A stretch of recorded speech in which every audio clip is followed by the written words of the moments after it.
I'm a 15-year-old male, but I was around 7 years old at the time this happened. It's hard to remember things from when I was that young, and I still do have PTSD from the entire thing. Before I tell you the whole story of what happened that day, though, I have to explain how we even found ourselves in such a situation in the first place. My dad was the kind of guy who, when he sets his mind on something, he just had to do it, and there was no talking him out of it. I know it really annoyed my mom, but she always supported him on all his ventures anyway. You know, the power of love or whatever. Because of this, when my dad said he wanted to buy a farm and grow some wheat for a living, my mom was not completely shocked. My dad had saved up a lot of money from his old job as a car salesman, and he already had a house picked out for us as well. My mom only told me very recently that she was frustrated my dad didn't even take into consideration how she would feel about it. The day after he suggested it to her, they listed the old house for sale, and it sold relatively quickly. Mom and Dad only had a couple of weeks to pack up the home they had lived in throughout their whole marriage. My mom said that when we got to the farm, it was just a total disaster. The house was in shambles, there was dust everywhere, and the land looked like it had been a place for BMX bikers to ride or something, with tracks and hills everywhere. Over the course of a few months, my dad had managed to level all the fields and partially fix up the house before running out of all the savings he'd had. My mom had no idea at the time that they were completely broke, but she figured something was up when all her expensive jewelry started to go missing. She found out later he had sold it to pay for the huge tractor he bought. My mom started to become unhappy in the marriage and felt like all Dad cared about was his dreams and never hers. She continued to put on a brave face though for me and basically just sucked it all up. My dad worked all day and night in those fields to prepare for the crops he had planned to eventually grow, but there was always seeming to be something preventing him. The soil wasn't nutrient-dense enough. There wasn't enough direct sunlight. The neighbors' goats keep wandering into our fields. Not enough daylight to sow the seeds, etc., etc. Eventually, my mom gave him an ultimatum. Start the crops within a week or we were moving back into the city and he would get a proper job again. She really hated being on that farm and she knew he was a big-time procrastinator, so she figured he'd never do it. And we'd be back in the city where life would be good again within about a month. With complete shock and utter disappointment though, she found she was wrong. He got straight to work the next day, tilling the earth to prepare for seeding. She had been hoping he would recognize her desperation to escape that place and finally put her feelings first, but of course she was wrong. After 3 days, he began to sow the seeds. He was out in the middle of the field that day when his tractor stopped working. Mom could see it smoking from where she was standing inside the house, so she called out to him to ask if everything was okay. He yelled from across the field and assured her everything was good. Mom told me to go outside and see if he needed some help. I walked out to the fields towards my dad and asked him if he needed me to do anything. He told me he was going to check the tractor for anything that needed fixing and told me I could sit in for a while if I wanted to watch while he did his thing. Of course, I said yes. I was a 7-year-old kid. What kid that age wouldn't want to sit in a tractor? My dad helped me climb up, and for the next 15 or so minutes, I sat there looking at all the levers and buttons while my dad looked around for the problem that was causing it to malfunction. He told me not to touch anything while I sat there, and I did keep my promise for the time being. I guess though I'd accidentally pulled one of the levers, and I felt the tractor lurch backward quickly in one swift motion. My dad grunted, and I heard a loud thud. I didn't really know what just happened. I hopped out of the tractor and looked back, only to see half of my dad's body pinned underneath. He was still aware and talking, and told me to go get my mom. I ran as fast as I could back to the house and burst through the door. At 7 years old, I had no idea how to contain my emotions in a time of emergency. I had tears running down my face. The best way my mom could describe how I sounded was a crying, mumbling mess. I was trying so hard to say what happened, but the words just wouldn't come out. Instead of talking, I pointed outside toward the tractor. She seemed to understand it was something urgent, having to do with my dad. My poor mom was struggling to get over to him. The ground was heavily broken up from the tractor tilling, and she kept falling in her attempt to get there. By the time she finally did, I saw her drop to her knees. I made my way over too. My dad was telling her everything was going to be okay, while she cried, leaning over him. She kept on saying how she couldn't live without him, and he needed to survive. He had begun to not make much sense with his words. Even I could tell at that age he was trying to say he loved her. My mom, determined to save his life and not thinking logically, got in the tractor and managed to drive it off of him. Unfortunately, that only made it worse. His lowered body was a complete mangled mess, and he was bleeding all over the ground. From what I could see, his legs were completely flat, and all his bones were sticking out of his flesh. My mom told me to look away and to tell my dad I loved him. I had no idea what to do. I couldn't speak, and no matter how I tried, I couldn't look away either. That day, my dad took his last breath, and soon after, my mom rushed inside to call the police. When the paramedics got there, they told my mom there was nothing anyone could have done to save him. My mom tried telling me ever since that his death wasn't my fault.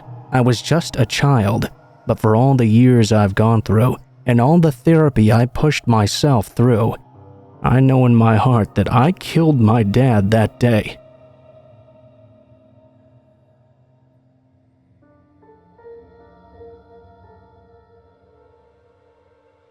Me and my mother were driving through our small town in Southwest Virginia.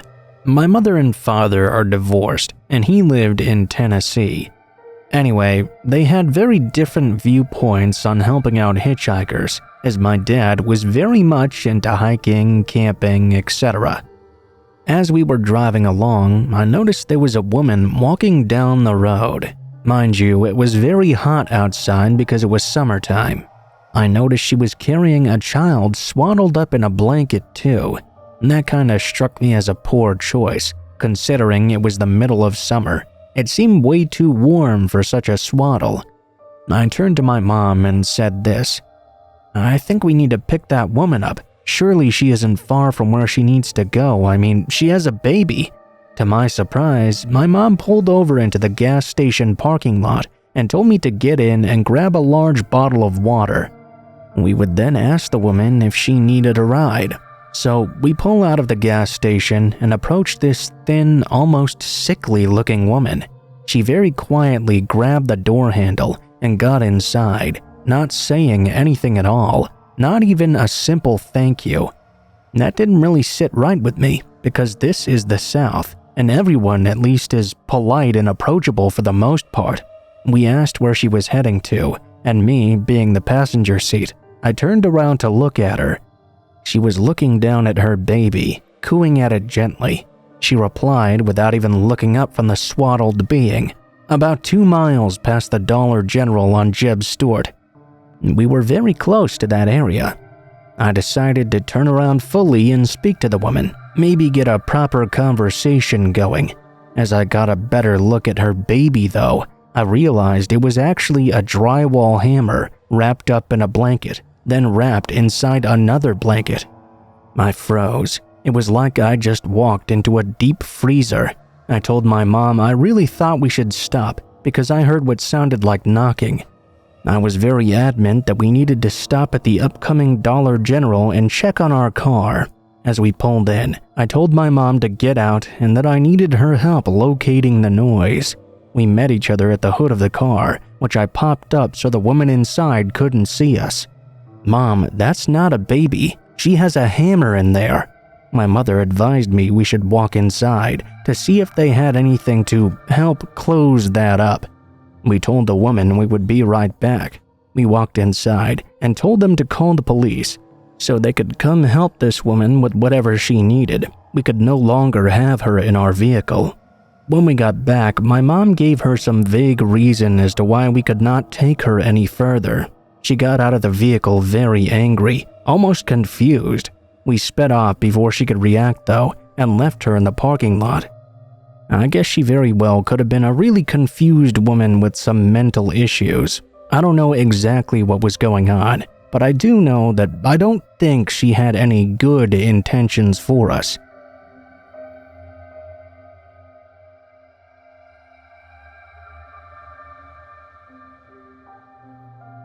I grew up with my dad and brother. My mom died when I was 10. I was 13 at this point, and my brother was 16. He was out with some friends that night. I myself used to go out until late into the night and drink in the park with my friends. My dad was a severe alcoholic and always too drunk to even know if I was home or not. Because of this, I had free reign, and no rules or boundaries existed for me.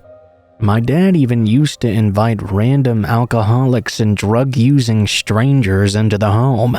Often when I came back, these strangers would still be there, and my dad would be passed out or asleep from having too much alcohol. Usually, they would barely even notice I was there, and I'd go straight to my room. One day, though, I'd just come back from hanging out with some friends. It was the early hours. I walked through the living room to go upstairs to my room, only to find my dad asleep in the armchair. The guy he'd brought back was some random guy, around his mid-50s or so. I didn't recognize him at all. He looked at me though, and immediately I could tell something was off about this guy. He smiled and stared, and tried to start a conversation with me. I was just keen to get to my bedroom. I rushed upstairs and got my pajamas on for bed, then dashed out to use the bathroom. As I was running, the man caught me and said, "You look nice in those pajamas." He was smiling at me and really creeping me out. I twisted out of his grip and went back to my room instead of using the bathroom. I shut the door behind me. I had a lock on my bedroom door, and you bet I used that right away. Almost immediately after I'd locked it, he began trying to pry open my bedroom door. I was so scared. I knew something was wrong with this guy. He had bad intentions.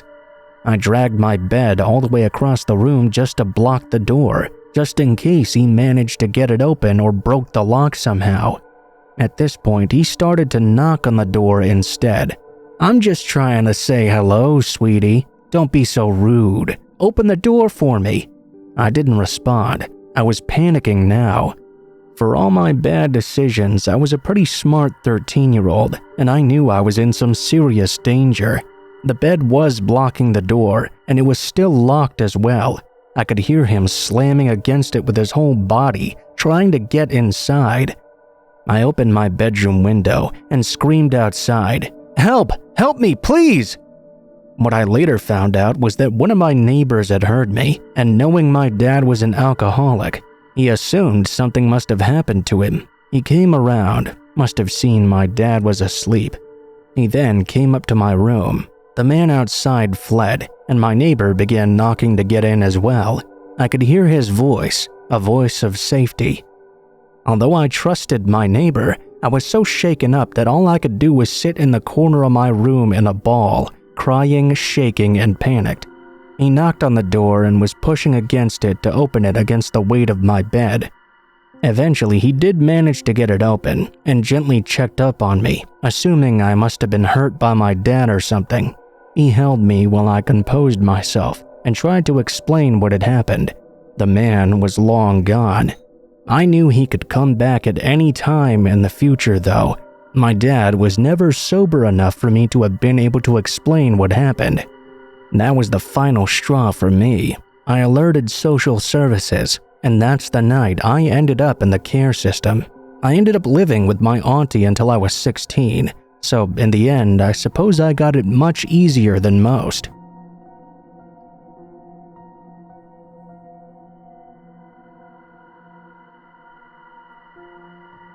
This story is something I still think about from time to time, and it really creeps me out. I'm writing this to sort of get it off my chest. Almost 3 years ago, I was 17 years old. At this point, I was accustomed to being in horrible situations, as all I had was my mother, and she couldn't hold down a job for long. She had her own issues to tackle, and so as I grew up, we stayed in and out of roommates' houses. We never really had a place of our own to stay, except for maybe twice. That didn't last long either. We'd always be forced into a new environment with almost a snap of a finger. When I was 17, we were led into a situation where we were going to be homeless again. I was used to it at this point, as I had slept in the street far more often than I'd like. The day came when we had to leave our roommate's home. My mom was able to stay at her boyfriend's trailer, but I had nowhere to go. I had no friends at this point. I had halted my friendships because they were either bad for my health and mental state or overall toxic. My mom offered for me to go with her, but I didn't want to. Her boyfriend was kind of weird, plus I was used to the street anyway. I didn't think it was bad as it was at the time. I got dropped off at McDonald's. I ate some burgers before I went off to the streets once more. Eventually the sun fled, and darkness was all that remained. I looked for a place to sleep for the night. I went into many places that night, trying to sleep, but none of them were working. It was either too hot, the lights would be too bright, or mosquitoes would bite me. That's when I remembered a house I used to go to chill in. This house had been under construction and was nearly finished. Because of this, all the doors shut properly, and the windows were settled as well, so there were no mosquitoes swarming around. I went through the back like always, and made my way upstairs. Eventually, I settled in the bathroom because there was less debris on the floor. I laid down and tried to get some sleep. I started to hear some sounds downstairs, but I didn't really give it too much thought. I figured maybe it was the door I'd come through swinging open and closed or something. Eventually, after laying there for maybe an hour or so, I opened my phone and started to look at old photos of my life, thinking about how messed up it was I'd gotten to this point, how I'd lost everything. These strange noises were still happening this entire time.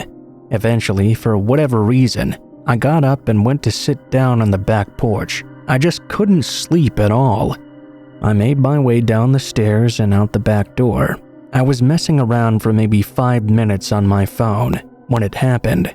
By pure coincidence, I saw movement to my left from the back door I'd just exited from. I glanced over, and it was like time itself had frozen. At first, I thought it was just an illusion, but that was wrong. I could see a man hiding in the darkness, peering past the wall inside to gaze at me. The lower half of his figure was behind the wall entirely, and I couldn't make out much of anything but his upper body. The rest of his body was leaning to the left, peeking from behind this wall, almost like the man was trying not to let me see him. He was almost a pure black silhouette. I couldn't make out any features of his face. After noticing him, I just sat there and stared at him for what felt like forever. I expected him to come outside and try to talk to me or something. I normally talk to a lot of homeless people, and I thought maybe this man was just homeless like me. He didn't move at all though. He was as still as a statue and quiet as a mouse. Maybe he didn't even know I'd noticed him. He just kept on staring at me the entire time. Eventually, after staring at him, I got up and got my bicycle and made my way out of the property. As I was walking out of the backyard, I peered back through the window. The moonlight revealed the man was still there, watching me walk out of the property. I could tell because the moonlight revealed the top of the man's head, and I saw his eyes gazing at me. He appeared to be a white male who was very tall and had a jacket of some sort on. After seeing this, I moved a little faster to get out of there. I got to the front of the house on the street and looked inside to see if I could see him better.